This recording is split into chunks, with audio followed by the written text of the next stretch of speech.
الذين آمنوا صلوا عليه وسلموا تسليما وعلى آل سيدنا مولانا محمد رسول اللہ صلی اللہ تعالی علیہ وسلم. نبی و آل نبی پہ ایک مرتبہ اور باوال والا وعلى آل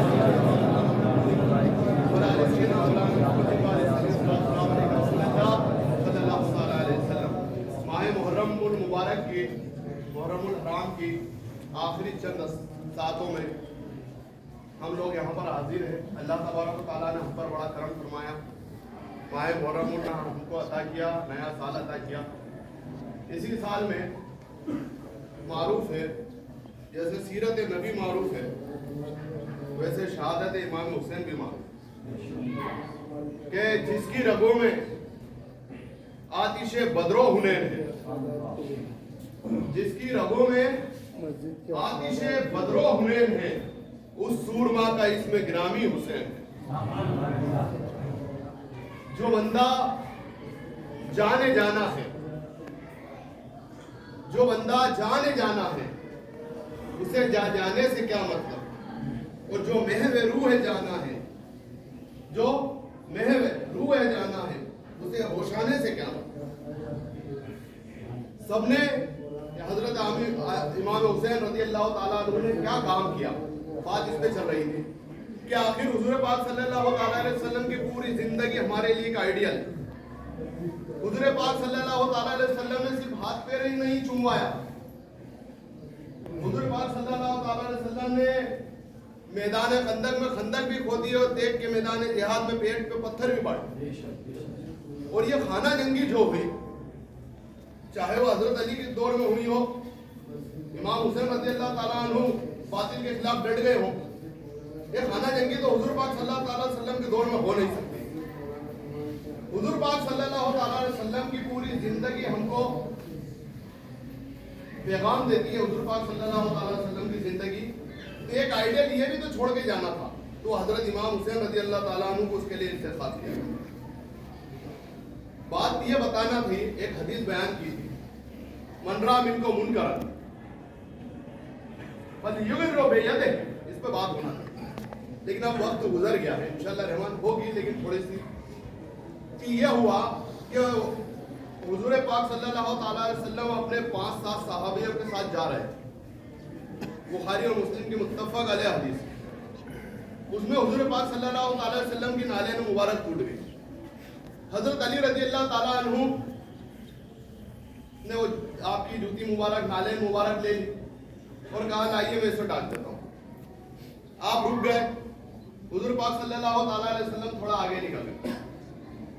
پھر حضور پاک صلی اللہ علیہ وسلم نے بولا کہ رک جاؤ، علی کو بھی آ جانا رضی اللہ تعالیٰ. پھر حضور پاک صلی اللہ تعالیٰ علیہ وسلم نے فرمایا کہ میں تم لوگوں کو ایک خوشخبری سناتا ہوں. جس طرح مجھے قرآن کو منوانے کے لیے تلوار اٹھانا پڑی، اسی طرح تم میں سے ایک شخص ہوگا جو قرآن کی تعویل کو منوانے کے لیے تلوار اٹھائے، یعنی اس کے معائنے کو منوانے کے لیے. صحابہ اکرام خوش ہو گئے.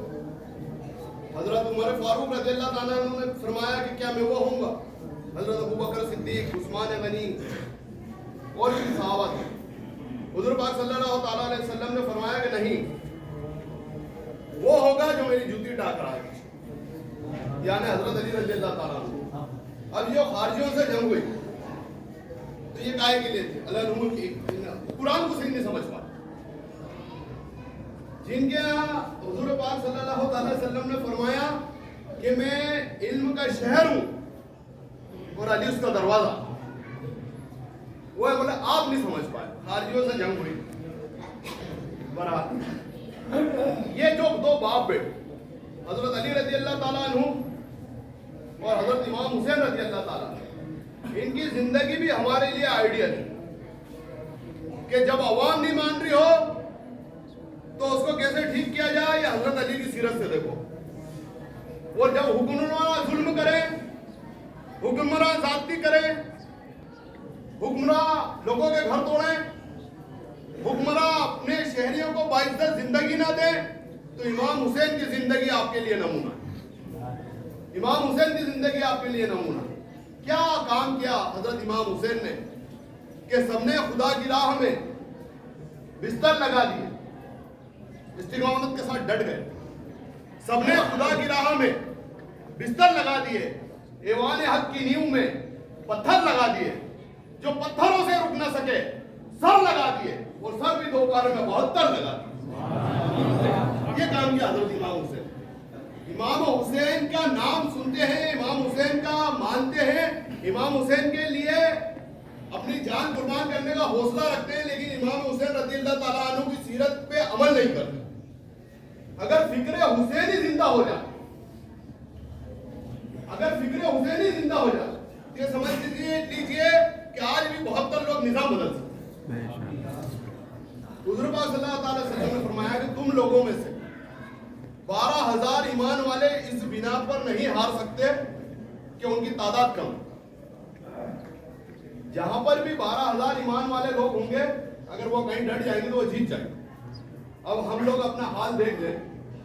بات یہ ہو رہی تھی کہ جب یہ مقابلہ ہوا، حضرت امام حسین کربلا کے میدان میں گئے اور یزید نے کہا کہ طاقت ہی حق ہے، یعنی جس کے پاس طاقت ہے وہ حق پہ ہے، طاقت کی پرستش کی جائے، طاقت کا ساتھ دیا جائے، طاقت سے ہر صورت بنائی جائے، اس کی ممانعت کی جائے، اس کی تائید کی جائے، یعنی سمرتھن کیا جائے، اور اس کی تائید کر کر اس کی تائید دے کر زندگی گزاری جائے۔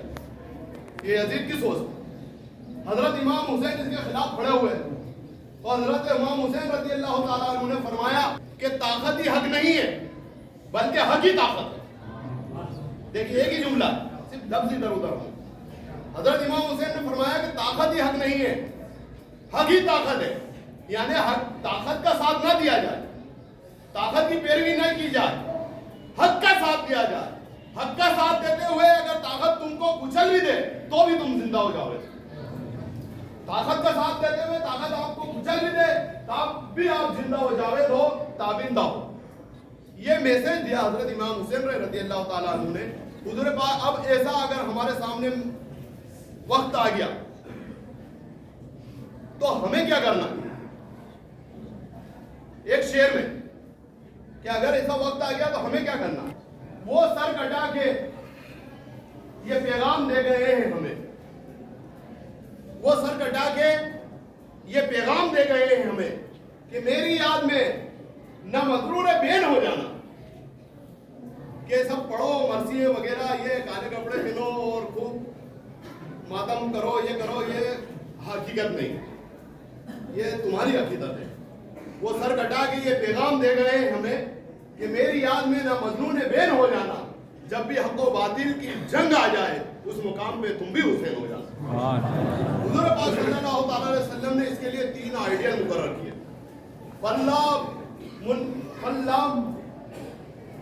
حضور پاک صلی اللہ تعالیٰ علیہ وسلم نے 3 آئیڈیا مقرر کیے اس میں۔ من رأى منكم منكرا فليغيره بيده فإن لم يلل لسانه فإن لم ذلك افضل الایمان۔ حضور پاک صلی اللہ تعالیٰ علیہ وسلم نے فرمایا کہ تم میں سے جو بھی شخص جہاں پر بھی منکر پر، ظلم پر، جبر پر، اسلام کی خلاف ورزی پر، جہاں پر بھی اس کا یہ نظام نظر آئے تو اس پہ فرض ہے کہ وہ اپنی پوری طاقت کے ساتھ ڈٹ جائے اور اس نظام کو بدلنے کی کوشش کرے۔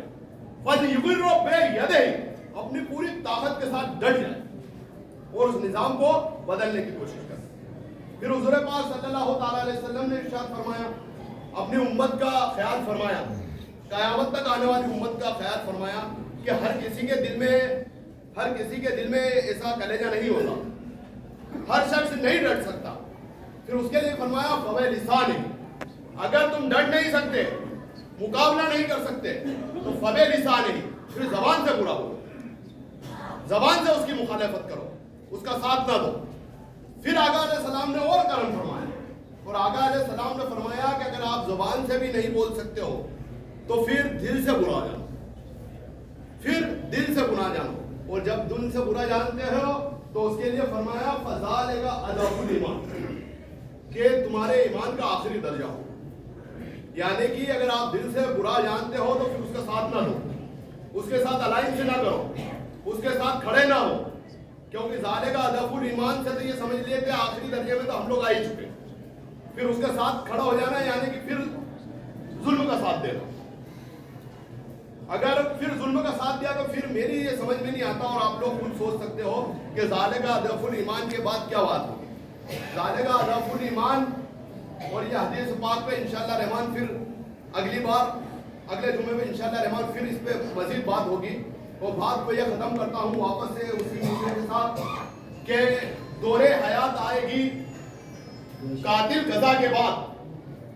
دور حیات آئے گی قاتل قضا کے بعد. ہے ابتدا ہماری تیری انتہا کے بعد. قتل حسین اصل میں مرغ یزید ہے، اسلام زندہ ہوتا ہے ہر کربلا کے بعد. جن لوگوں نے سنت